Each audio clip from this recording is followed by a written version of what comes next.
Our first Christmas without somebody special can be extremely bittersweet. We have those wonderful memories of precious times together, good times, and yet at the same time the pain of the separation. If it's your first Christmas without somebody significant in your life, then be prepared to allow yourself to experience your feelings. I'm just sharing 9 tips today for how to get through grieving at Christmas. Number 1, allow yourself to feel your feelings. Don't go into soldier mode, okay? Don't try and push through. Honor your feelings. Number 2, plan with grief in mind.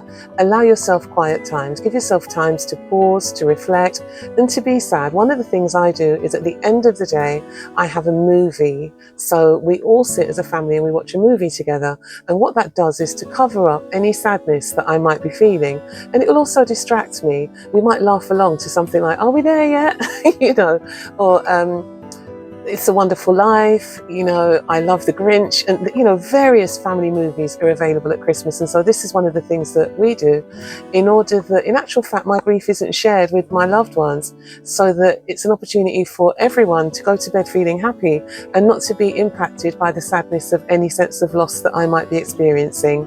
Number 3, create a memorial. Have you considered doing that? Maybe lighting a candle for someone special, putting up an ornament in remembrance of them, or doing a picture display. Maybe printing out pictures that display the good times that you had together, that bring up the pleasant memories, and just putting some tea light candles around those images so that you can remember them and just have a place for your emotions, and also pay a tribute to them at the same time. We're not hiding them away. We're not pretending they never existed. They live on through us. Number 4, get some rest. Grieving is very tiring. It's exhausting in actual fact. And it can be very difficult to control your thoughts if you're tired. You could start going down a pretty dark rabbit hole. So make sure that you're rested so you can make good decisions and that you're functioning well. It's important. Number 5, limit your commitments if necessary. So don't necessarily overcommit yourself. This is another thing. Don't commit yourself to things in the hope of distracting yourself. It doesn't work, because the thoughts are never going to go away. They're still there, but they need to be processed. So for that reason, allow yourself to experience your grief, experience your thoughts, and remember, you need to put in some boundaries. What social boundaries do you want to put in place? Are there some activities that are not there for you this year? You don't really want to be a part of that, but there are other things you can do and do very positively. Do consider that. Also, remember that you need to be in a place where you feel safe and you feel supported. Who will do that for you? Where are your safe spaces and where is your support? Number 6, connect with your community and also with spirituality if you're led in that direction.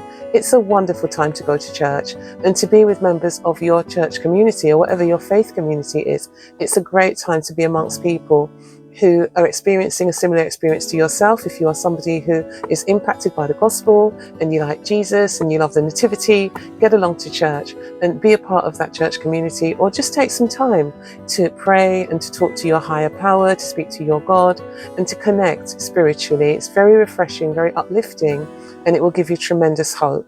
Number 7, should I say, engage in journaling, reading, crafting, or any activity that brings you peace. Just look for an activity that will bring you a greater level of peace and participate in doing that. It could be just a lone activity, reading. It could be just writing out your thoughts and your feelings in a journal. It could give you an opportunity to be thankful for that person being in your life when they were, for the experience of them that you had, and for the many positive contributions they made to your life. Number 8, let yourself feel joy. Listen, don't feel guilty for being happy. Don't do that. Be happy and be ready to be happy. Experience happy moments. Be ready to experience joy and don't feel guilty about it or uncomfortable. Look, that person that is no longer here with you physically would want you to be happy. They don't want you to be unhappy. They would never want you to be miserable, not a day in your life. And so never feel guilty for being happy. That's what they would want. And number 9, accept that this Christmas will be different. It's not going to be quite the same. Maybe Christmas will never be the same again, but that doesn't have to be a bad thing.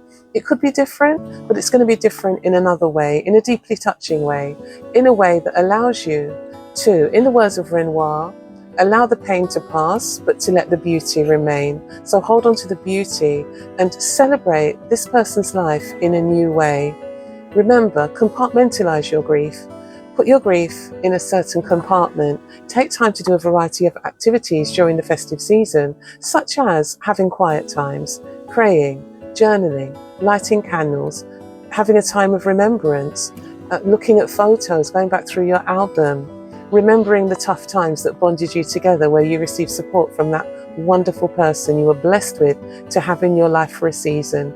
Appreciate them for the fact that they were there. Try not to mourn the fact they're no longer here, but be thankful for the fact we knew them, they impacted us, we were influenced by them, and we are their best thing that remains on this earth. Have an awesome day. Bye for now.